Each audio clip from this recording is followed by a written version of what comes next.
You think you own your truck. You don't. Not anymore. And by 2026, you won't even be able to start it without permission. Here's what's happening right now, while you're watching this video. Regulators are quietly finalizing rules that give the government a digital kill switch for every new truck sold in America. And before you say, that's conspiracy theory garbage, stop. This is already law in Europe. It's already being tested in California, and the only reason you haven't heard about it is because the automakers don't want you to panic. But you should panic. See, here's what you're actually buying when you drive a 2026 truck off the lot. You're not buying a vehicle, you're buying a permission slip, a temporary license to operate hardware that someone else controls remotely. That key in your hand? Ceremonial. The real key is sitting on a server in Detroit or Washington, and they can turn it off whenever they decide you've violated a rule. Let me build the nightmare for you. It starts innocently enough. The government calls it speed limiting technology or emissions compliance systems. Sounds reasonable, right?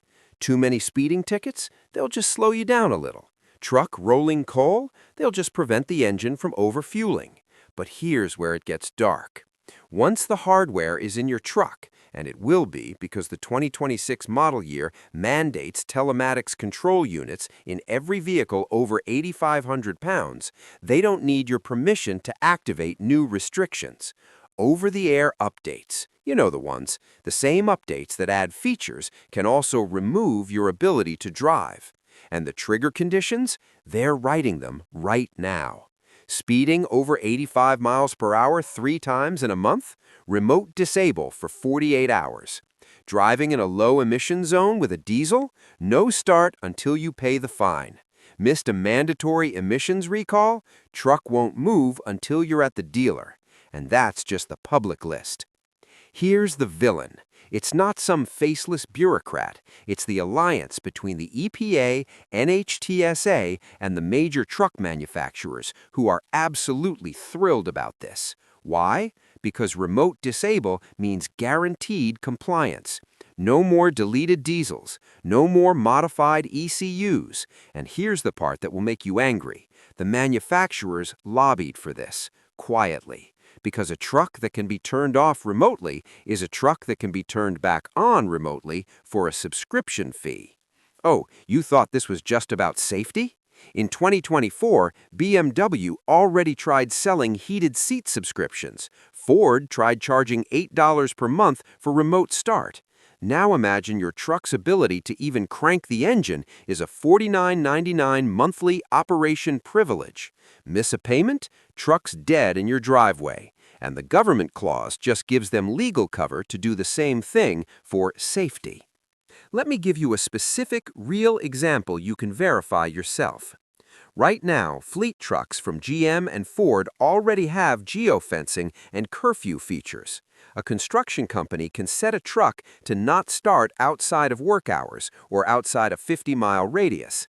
That technology is production ready. It's in the 2024 Silverado HD's telematics module right now. The only reason it's not activated for consumers is because of public backlash. But once the government mandates speed compliance and emissions compliance for all trucks, that same hardware becomes mandatory. And once it's mandatory, the manufacturer flips the switch. Here's your breaking point.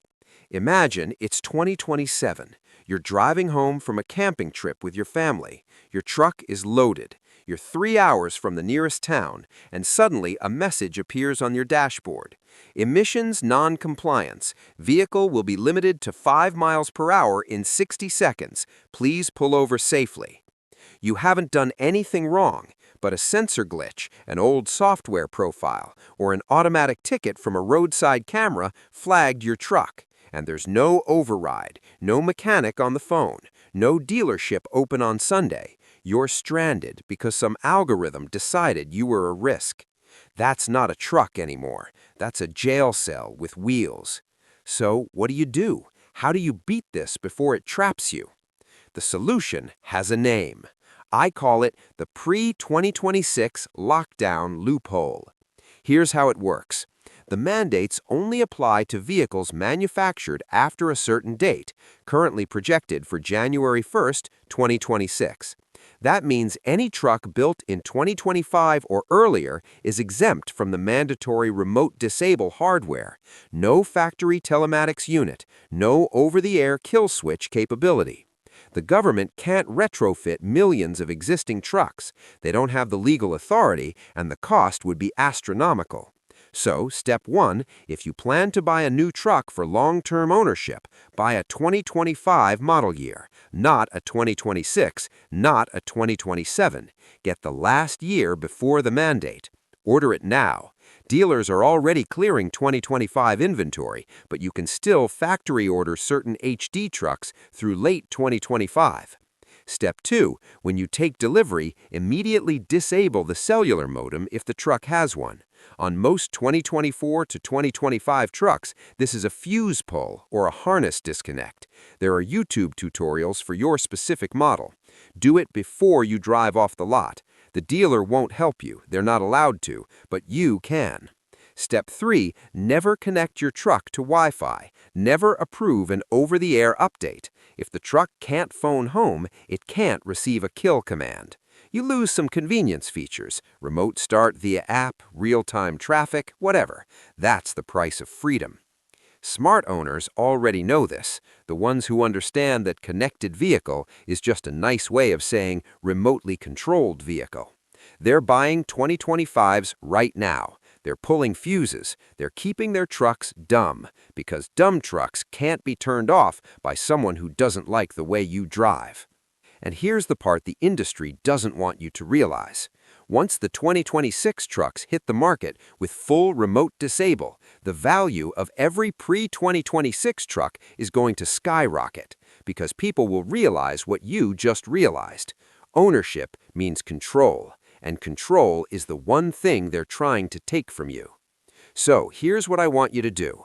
After this video ends, go look up your state's emissions laws. Look up the proposed intelligent speed assistance mandates for 2026. Then look at your driveway and ask yourself, does that truck belong to you, or are you just borrowing it until someone decides otherwise? Because in 2 years, that question won't be theoretical. And I've got another hidden truth coming in the next video about how your truck's insurance company already knows everywhere you drive, and they're using it against you right now. You're not going to want to miss that one.